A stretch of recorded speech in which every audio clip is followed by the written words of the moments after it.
Bonjour à tous et bienvenue dans un Parole d'experts spécial Action.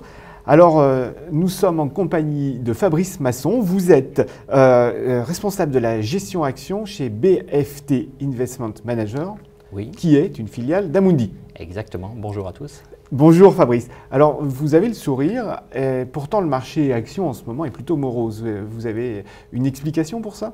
Nous considérons qu'il y a quand même sur le marché actuellement un certain nombre d'opportunités, j'aurai sans doute l'occasion d'y revenir, sur un certain nombre de thématiques. Et sur ces thématiques-là, nous pensons qu'il y a encore de quoi investir. Bon, c'est justement ce petit point-là, c'est ces thématiques qui nous intéressent. Alors, qu'est-ce qui vous donne comme ça un petit peu d'espoir ? C'est-à-dire qu'il y a eu beaucoup d'opérations de fusion-acquisition ces dernières semaines, notamment sur les valeurs moyennes qui sont le cœur de notre portefeuille d'actions françaises. Et nous pensons que ces conditions-là vont rester favorables et vont donc favoriser ces opérations qui touchent un certain nombre de secteurs dans lesquels nous essayons d'investir. Donc vous pensez qu'aujourd'hui, la conjoncture est favorable aux fusions-acquisitions ? En fait, nous pensons qu'il y a trois éléments qui sont particulièrement favorables pour ces opérations. D'une part, il y a les taux qui sont très bas, donc ce qui est évidemment positif pour les conditions de financement pour les entreprises. Et puis évidemment, pour celles qui ont déjà de la trésorerie, qui n'ont pas besoin de s'endetter, cela leur permet d'utiliser de la meilleure manière possible leur trésorerie. Donc ça, c'est un élément favorable, leur capacité financière est meilleure. Le deuxième point, c'est qu'on n'est quand même pas dans un environnement de croissance très forte au niveau mondial. Donc ces opérations de croissance externe leur permettent d'accélérer leur croissance, ce qui évidemment est favorable. Ça peut être d'un point de vue technologique ou d'un point de vue géographique. Et le troisième élément qui fait qu'on est plus favorable sur les valeurs moyennes, c'est que de par leur spécificité et par, on va dire, souvent leur positionnement sur une seule activité, ça en fait des cibles relativement évidentes, car ce sont des sociétés généralement plus simples à intégrer plutôt que lors de l'intégration de gros groupes, ce qui peut poser parfois des difficultés. Donc si je vous ai bien compris, conditions de crédit très favorables.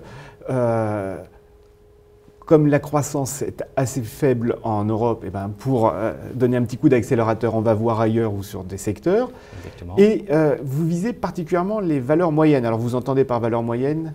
Alors les valeurs moyennes, pour nous, ce sont des sociétés dont la capitalisation est comprise entre 1 et 5 milliards d'euros. C'est le cœur de notre portefeuille. On considère que ce sont des entreprises en période de forte expansion et qui sont donc très intéressantes pour nos investissements.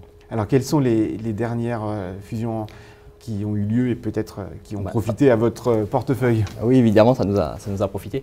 Par exemple, nous étions présents sur une société qui s'appelle Saft, qui est un fabricant de batteries industrielles, donc qui a été racheté par Total en ce début d'année. Donc Total, ça lui permet d'investir rapidement dans la technologie.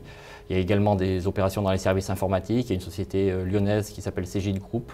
Ce sont des logiciels de comptabilité qui a été racheté cette fois-ci par des fonds qui jugeaient la génération de cash attractive.